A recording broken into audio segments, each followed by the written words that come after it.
Part 1. All I am is chemicals now. I'm an artificial man. My blood is potent with solvent disruptions, gladly accepted from whatever amount of me is left. I exist only in moods prescribed by my doctor, and whatever else I can afford or lift from the off-license. I can't live without these things, and yet I can't be certain that I'm living with them. I'd somehow found myself getting older than the average Irish young fella, opting out of the whole deal. I'd always intended on being one of them, but no one yet found me swinging from the rafters of an unaffordable house, and no one fished my bloated 20-something-year-old corpse from the bed of our otherwise pristine rivers.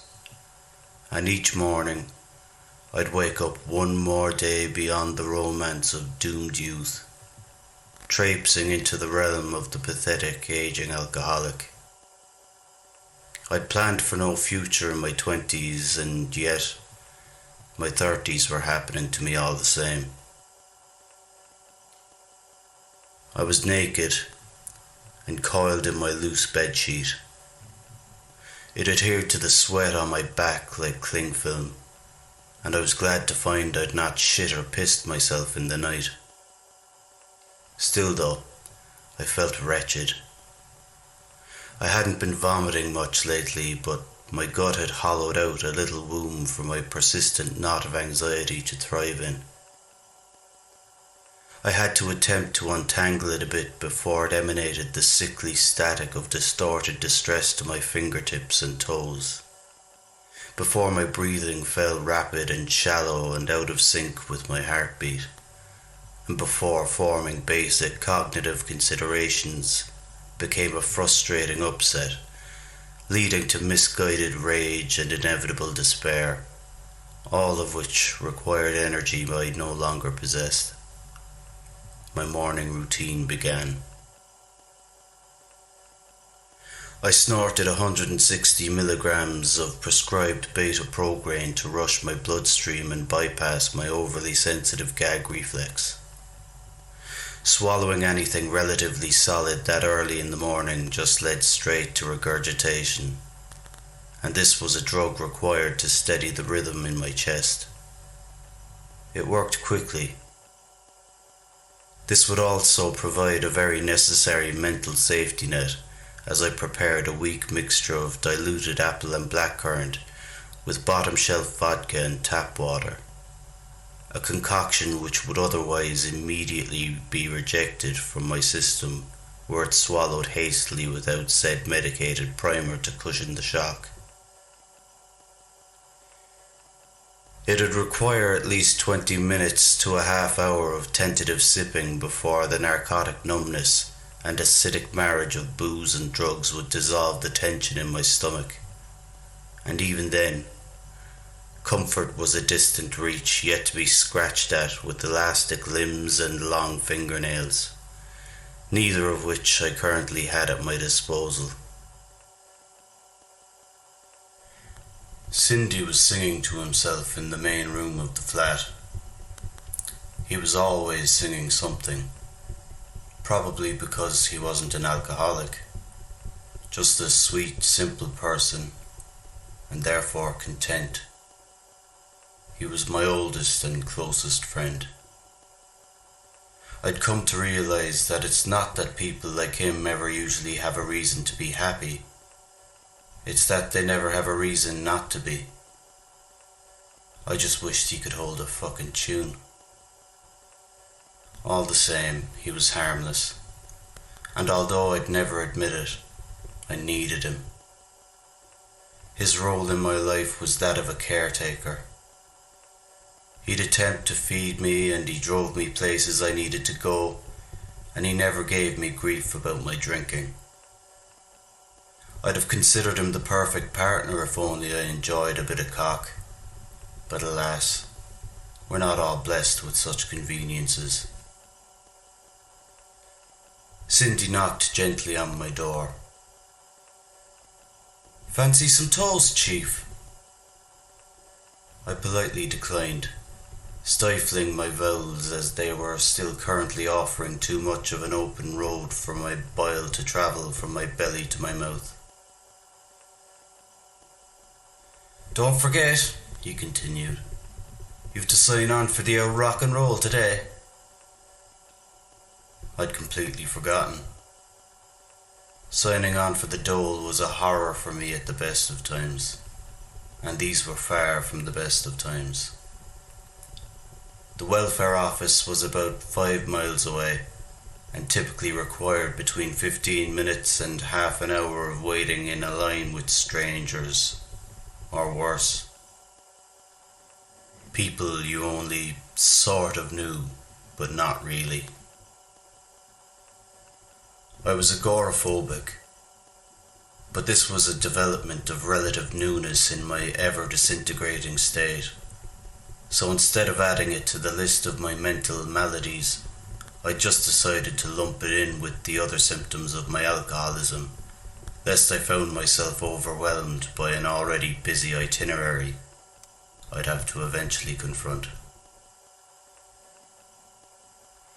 All I had to do was remain drunk and within stumbling distance of our disconcertingly cheap flat. Cheap due to the lack of our complaining about the mushroom room, which, as one might imagine, had lots of mould and mushroom growth in it, rendering it a sort of living thing quarantined off and abandoned to itself. After an hour or 2 or 3, I was fully dressed and drunk, and actively requesting songs from Cindy, who was all too happy to oblige in my good mood, and we eventually made it to his car and on the way to collect my dole. He dropped me off at the base and drove on to the off-licence to pick up the weekly requirements, with the vague assurance that I'd pay him back after I'd signed on. The line was long, but I was just about cut enough to survive it without a full-blown panic attack. I'd made sure I was. I'd made sure my world felt small and reasonable. The sky was little more than a blue hue beyond the nearest roof.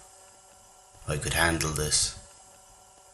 My face was warm and my gut was cool with satisfying pricks of sharp sensations, fending off any fabric of tension attempting to ball up and stifle my intoxicated confidence. I'd be safe in my skin for an hour at least, but I was still considering my nearest fix. I was always considering the next drink. There was a pub across the road and it offered an element of comfort, even if I never needed to visit it. In the window above was a small apartment where I watched a young man on a chair, reaching up and pulling on a wooden beam in the ceiling, seemingly testing its durability. He caught me looking, and stepped down from the chair and out of view. "And how's our Picasso doing today then?"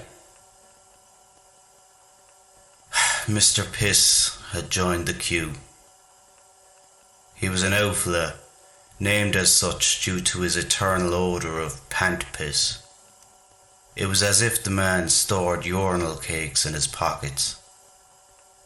I didn't know his real name, and I don't think he knew mine, but that never seemed to come up as an issue, and we'd been occasionally conversing for years.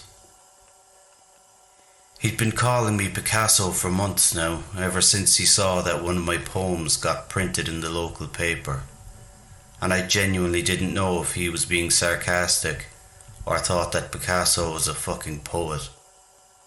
Either way, it was always said in a manner unintended to be flattering. "Grand," I said. "Yourself?" He was 3 or 4 people down from me in the queue, but not a hope was casual decorum going to halt his opportunity to complain about something. "These fucking hemorrhoids," he exclaimed. "Next!" called the woman from behind the glass. Thank Christ for that. I approached with a smile, as always. After all, these were just people. They were just doing their job. Although, that's not strictly true. Not all of them. Some of them weren't just doing their job. They may have been average Joes and Janes beyond 6 o'clock and before 9 a.m. But in that booth, some of them at least, they were masters of territory, and we were merely impotent creatures begging for their sympathy, whipped at the whim of whatever the fuck happened to them on their time off. Perhaps one of them was getting cheated on. Fuck you. Perhaps one of them had a dying parent or dog or child or a broken down car. Fuck you. Or perhaps one of them just received a birthday cake from all of their many family and friends and loved ones and just won €10,000 on a scratch card. Well, fuck you again anyway, because she's working in a fucking dole office and you're nothing more than some prick in a queue with no other options and a desolate sense of dignity. Pitiful. All I could do was hope for a swift visit. I hoped for any circumstance that would assist in hurrying up this uncomfortable process. I hoped for my certified madame to be currently receiving such an outstanding bout of cunnilingus beneath the desk by some fantastic Adonis that I and maybe half a dozen others could get away by simply writing our signatures and walking away back to our sedentary lives without so much as a "What's your name?" Alas, this was not to be. "What's your name?" she asked. She was Scottish, or at least she had a bit of a Scottish accent. She had brown hair and brown eyes, and she smelled amazing through the holes in the plexiglass, and I was in love and I needed her to speak to me much, much more. "Sham," I said. "Seamus, really, but my friends call me Sham." I no longer wished for an Adonis to be delivering her to ecstasy from out of sight with a dexterous tongue, and I silently begged that she'd already experienced a dose of terrible luck with terrible men from her past, and that I was capable of outshining some pieces of shit she'd since had to grow accustomed to. Heartbreaking scumbags who'd since lowered her standards enough to offer me a fighting chance in her league. Do you need my surname?" I asked. "No," she said. "I just wanted to know who you were." I was perplexed, to say the least. She ran my card and I signed my signature, and finally I asked her what her name was. "Ask again next time you see me."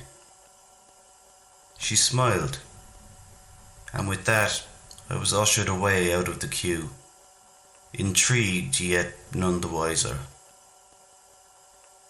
Cindy was parked outside with a boot full of booze, and I noticed that the curtains were drawn along the room above the pub across the road, with a "For Lease" sign popped up in the forefront. "Haven't been able to sit down for 4 feckin' days," said Mr. Piss as I passed, holding my breath. I told him to take care or something similarly insincere, and we went home and I drank until I forgot about the Scottish woman I'd just fallen in love with.